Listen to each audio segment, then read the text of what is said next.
உணர்ந்து தியானம் செய்து வருவதின் மூலமாக இறைவனையும் அறிந்து அனுபவிக்க முடியாது. இறைவனுடைய பெருமையை உணர்ந்து உயிர் குலத்திற்கு பணி செய்து வருவதின் மூலமாகத்தான் இறைவனுடைய அருளை பெற முடியும்.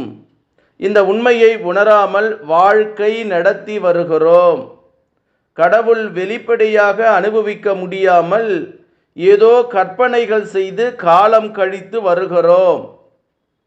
இறைவனை சார்ந்து நின்று உயிர் பணி செய்து வருவதின் மூலமாகத்தான் ஒவ்வொருவரும் பக்குவம் பெற முடியும்.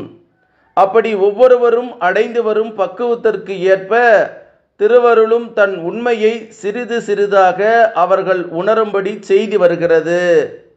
இறை உண்மையை உணர்ந்து அதை அடைய வேண்டிய வழிகளில் முறையாக முயற்சிக்காமல் மக்கள் இனம் பல வழிகளிலே முயன்று இறைவனை கண்டு அனுபவிக்க முடியாமல் திகைத்து நிற்கிறது.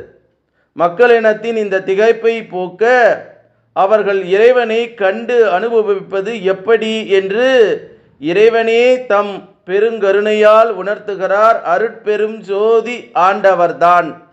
தம்முள் இருந்து நம்மை இயக்கி கொண்டிருப்பவர். இந்த உண்மையை அவரே நமக்கு அறிவுறுத்துகிறார். இதுதான் முதலும் முடிவும் இல்லாத இறைவனுடைய உண்மை நிலையாகும். இறைவனை நாம் வெளிப்படையாக காண முடியாவிட்டாலும் அவர் நம் உள்ளத்தில் இருக்கிறார் என்ற உண்மையை இறைவனின் அருளால் உணர்த்த பெறுகிறோம். அன்முதல் என்ற சொற்றொடர் இந்த உண்மையை காட்டுகிறது. அன் என்றால் நெருங்கி இருத்தல் என்று பொருள். முதல் என்றால் இறைவன் என்ற பொருள். அன்முதல் என்றால் மிக நெருங்குகின்ற இறைவன் என்று பொருள்.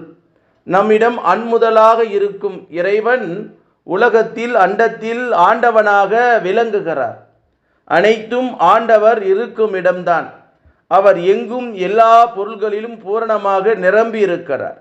இருந்தாலும் நம் ஆன்ம அணுவில் அருளால் வெளிப்பட்டு அனுபவத்தில் விளங்கக்கூடியவராக இருக்கிறார்.